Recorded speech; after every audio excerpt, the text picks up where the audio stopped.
Você conhece alguém assim? Ou talvez você seja essa pessoa e nunca soube exatamente como nomear o que sente. Aquela pessoa que é incrível enquanto tudo está levinho, mas quando o relacionamento começa a ficar sério, começa a recuar, que diz que você é especial, mas arruma motivos para não avançar, que claramente gosta, e ao mesmo tempo faz de tudo para não se comprometer de verdade. E a explicação que a maioria das pessoas usa para isso é simples e direta: egoísmo, imaturidade, não quer nada sério. Mas essa explicação está errada. E nesse vídeo vou te mostrar o que realmente está acontecendo, com uma clareza que provavelmente vai mudar a forma como você vê esse padrão, seja em você mesmo ou em alguém que você ama. E no final do vídeo vou te mostrar a única coisa que realmente faz diferença nessa situação, tanto para quem sente esse medo quanto para quem ama alguém assim. Fica até lá. Quando alguém tem medo de se comprometer, a interpretação mais comum é que essa pessoa simplesmente não quer o suficiente, que se ela quisesse de verdade, estaria disponível, que o medo é desculpa para não assumir responsabilidade.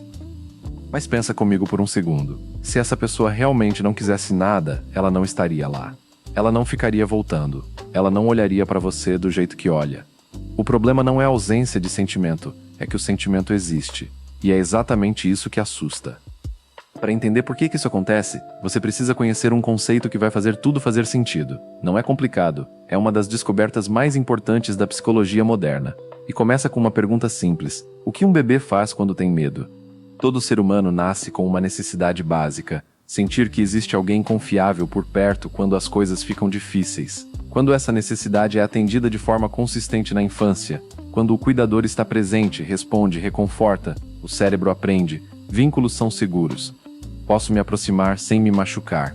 Quando essa necessidade é atendida de forma inconsistente, às vezes o cuidador está presente, às vezes está ausente ou indisponível, o cérebro aprende outra coisa: vínculos são imprevisíveis. Depender de alguém é arriscado. Esse segundo aprendizado tem um nome: apego evitativo. E ele segue a pessoa por décadas. A chave aqui é entender que isso não é uma escolha. Ninguém decide ter apego evitativo. O cérebro de uma criança não tem essa capacidade. Ele simplesmente aprende com o que recebe. E o que ele aprende, ele aplica em todos os relacionamentos posteriores, automaticamente, sem pedir permissão.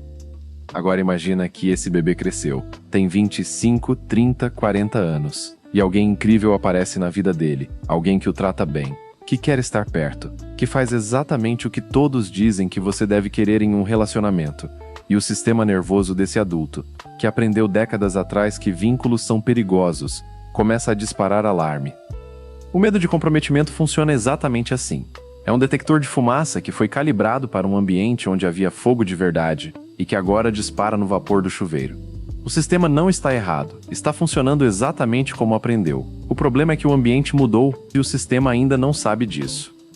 Medo de comprometimento não é egoísmo disfarçado, é autopreservação.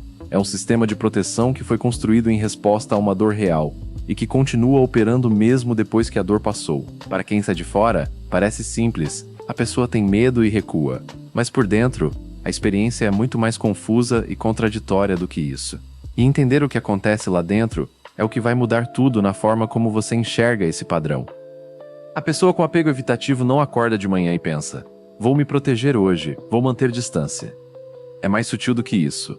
É uma série de impulsos automáticos que chegam antes de qualquer pensamento consciente. Quando está tudo bem, a pessoa está ali, presente, calorosa, genuinamente conectada.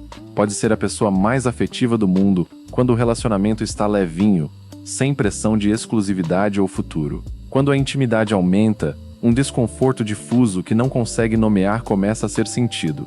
Sensação de que algo está errado demais com aquela situação. Então o impulso de criar distância sem motivo claro começa a aparecer.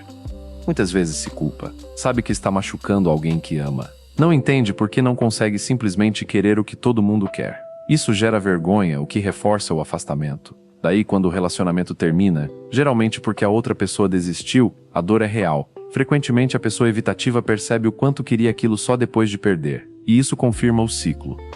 Esse paradoxo tem um nome na psicologia: conflito de aproximação-evitação. Em linguagem simples, a mesma coisa que você mais quer é a mesma coisa que mais te assusta. Não porque você seja contraditório por natureza, mas porque o seu sistema nervoso aprendeu que aquilo que você mais precisa também pode te machucar mais. E aqui chegamos na parte que muda tudo, porque entender o que acontece por dentro é importante. Mas a pergunta que realmente importa é: por que esse sistema foi criado? O que fez com que esse cérebro específico aprendesse que vínculos são perigosos?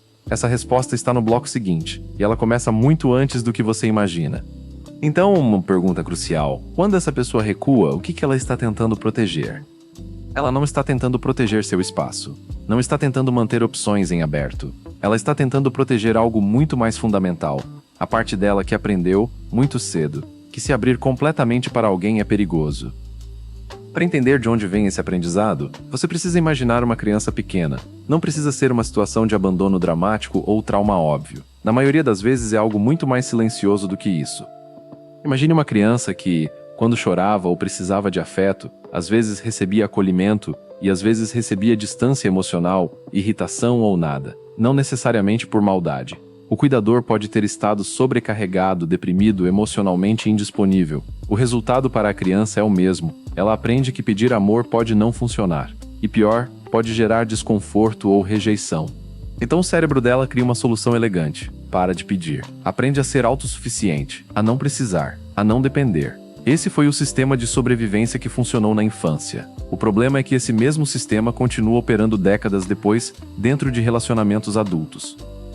Essa criança cresceu, e ela ficou muito boa em ser autossuficiente. Aprendeu a não precisar de ninguém, a resolver tudo sozinha, a não mostrar vulnerabilidade. Do lado de fora, isso parece força. Do lado de dentro, é um sistema de proteção que nunca foi desligado.